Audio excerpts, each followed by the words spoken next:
The impact of some injustices, like verbal abuse by one spouse toward another, go unnoticed, but can have long-lasting negative effects. So my question is, how should the person deal with it, and what can the Jamaat do to help the person who is suffering? Person سے مراد یہاں ہو is suffering more, husband اور wife?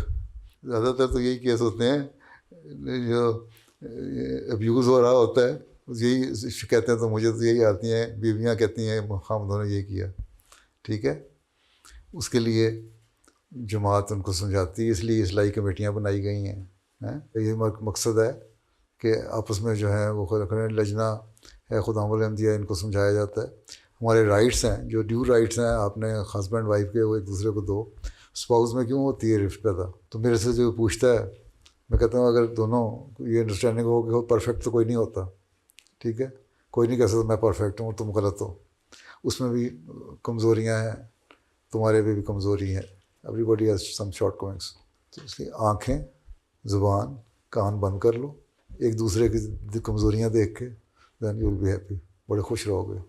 ٹھیک ہے، اگر نقص نکالتے رہو گے تو پھر جو ہے رفٹ ہے وہ بہت زیادہ ہو جائے گی. کنفرنٹیشن نہیں ہونی چاہیے زیادہ. تو جماعت کی اصلاحی کمیٹیاں بھی ہیں، اس میں ہونا چاہیے، لیکن خود انسان اگر صحیح مومن ہے تو حق ادا کر رہا ہے. اگر میاں بیوی کا تو کیوں لڑائی ہوتی ہے؟ اپنے آپ کو پرفیکٹ نہ سمجھو، تو بیوی کے حق بھی ادا کرو، اور بیوی کو بھی چاہیے کہ خاوند کے حق ادا کرے. تو یہ تو انڈرسٹینڈنگ ہے، آپ اس کی انڈرسٹینڈنگ ہونی چاہیے دونوں میں. اور جہاں سمجھتے ہو کس وہ کاز آف رفٹ کیا ہے اس کو حل کرنے کی کوشش کرنی چاہیے. وہ تو تم لوگ خود ہی بہتر جان سکتے ہو نا. جماعت کو تو جب پاس آؤ گے تو بتاؤ گے بھی نہیں نا ساری باتیں. یہ کون بتاتا ہے کہ میرا یہ قصور تھا، اور بیوی کو پتہ ہے کہ میرا یہ قصور ہے. وہ کہے گی یہ کہا کہ نہیں میرا یہ قصور نہیں، یہ بیوی کا قصور ہے. یہ ایک دوسرے پہ الزام لگاتے رہو گے نا. تو یہ تو کیس پھر چلتے ہیں، پھر لٹیگیشن جب چلتی ہیں تو پھر چلتی چلی جاتی ہیں.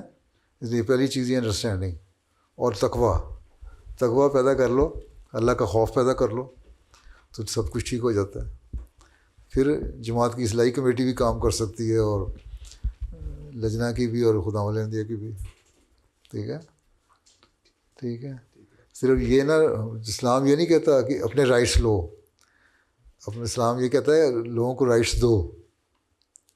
جب یہ سوچ ہو جائے گی نا دونوں کی، تو کوئی کنفرنٹیشن ہو ہی نہیں سکتی.